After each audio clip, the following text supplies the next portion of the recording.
pagi teman-teman semuanya. Pada kesempatan kali ini, saya Angel Clareta dari kelas 6B nomor absen 4 akan melakukan latihan kebugaran jasmani. Kebugaran jasmani adalah kemampuan tubuh melakukan aktivitas tertentu tanpa mengalami kelelahan atau kecapean yang berlebih. Baiklah teman-teman, aku akan mulai latihannya.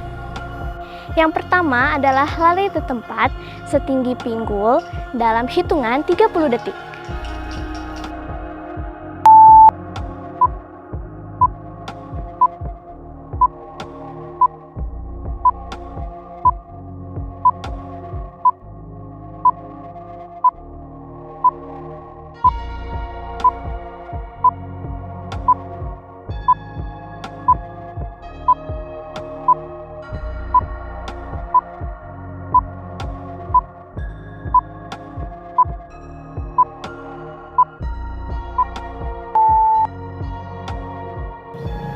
Yang kedua, lari bolak-balik sepanjang 4 meter selama 30 detik.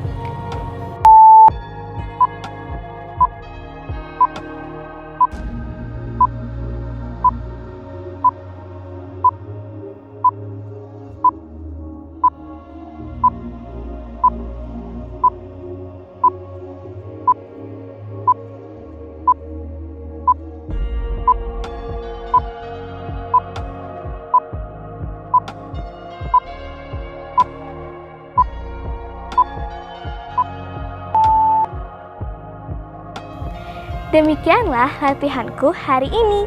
Semoga video ini bisa bermanfaat bagi kita semua. Dan jangan lupa ya teman-teman untuk selalu rutin berolahraga. Karena dengan berolahraga, tubuh kita menjadi sehat, kuat, dan terhindar dari berbagai macam penyakit. Terima kasih. Salam olahraga.